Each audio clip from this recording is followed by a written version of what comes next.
What's good, everybody? It's your boy, O'Shea Duke Jackson, back at it again with another episode of the Celebrity Junk. Guys, today we're talking about Janelle Monáe. She is a very, very talented artist, Grammy nominated, in my opinion, attractive. You know me, I would definitely spend a few dollars on her at the fish market player. But you know what I've noticed about Janelle Monáe? She's very liberal when it comes to certain things. Okay, and she was recently on the Table Talk with Willow Smith and Jada Pinkett Smith, and she has now come out as non-binary. Now, for some of us with these terminologies, remember we just saw, Zion Wade, who is now Zaya Wade, have a boyfriend who used to be a girl. So, and then now there is this non-binary thing, which means, I believe, that you're just not limited to being either a male or a female. Okay?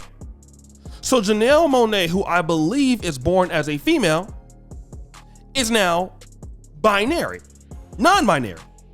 After finding out that she was bisexual, then queer, then pansexual, now non-binary. And she says that she don't just see herself as a woman. She feels all of her energy. She's from God and all this stuff. And she will always stand with black women and standing with women. But now who is she not standing with, guys? Notice that.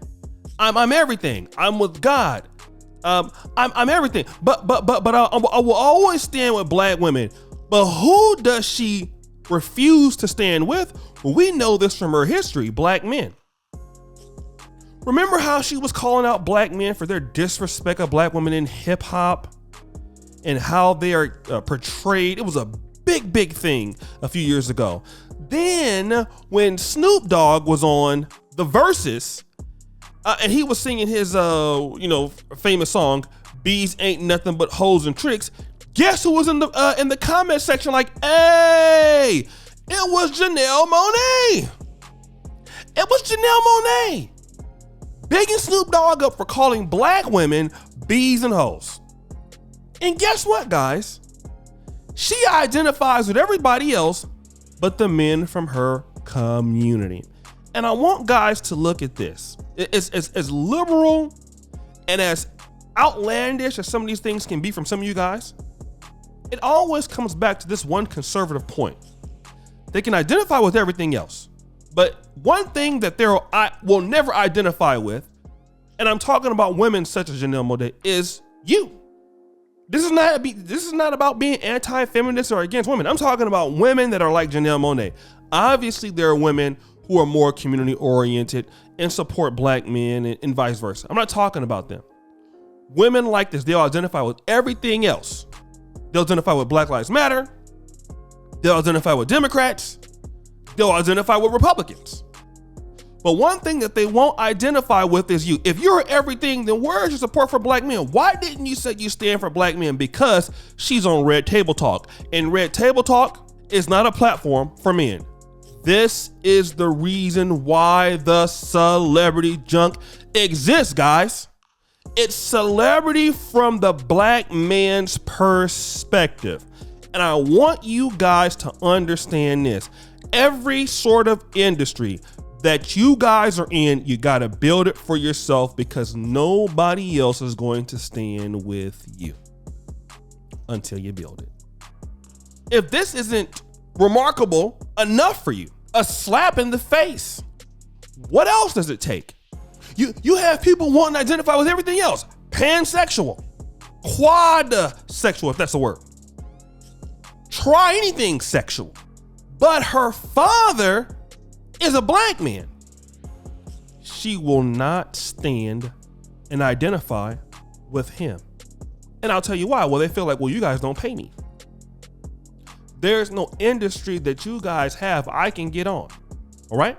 And this is why black men slowly but surely have to start to see the permanent interest in you guys forming things, learning how to get along with one another, learning how to keep things under wraps. And I'm gonna tell you like this, it's hard dealing with some of our guys, right? And I understand it. I'm one of you. I know we haven't been taught to work together or taught to do a lot of things or to add value. It's just a whole new science for many of us. It's learning everything on a blank piece of paper. But guys, this is what you're gonna see. And a lot of times you get dissed in the media and can't even see it. Nobody is gonna build the industry for you guys to have a voice if you don't do it. You know, the networks that you guys can do to do business, for your fashion, for music, for health, for vacation, for traveling, for tours, everything that's in the black male economy that doesn't get administrated and that goes into every other person's hands but yours. You're going to continue to hear this message until you're able to buy out folks to your side. And guys don't understand the political play that's involved here, but that's what happens. This is the reason why when you have people in political groups, it can be Democrats or Republicans, they don't come and talk to us. They go to the black church, they go to other organizations, people where they figure that you're not going to be there because your political vote it doesn't matter because you're apathetic to these things. So why are we going after them? We want the black community to go towards the women because the black men are not going to give you anything. And that's why this narrative has to change. Because see, if black men were in political power, well, we could come out and say, but let me say this.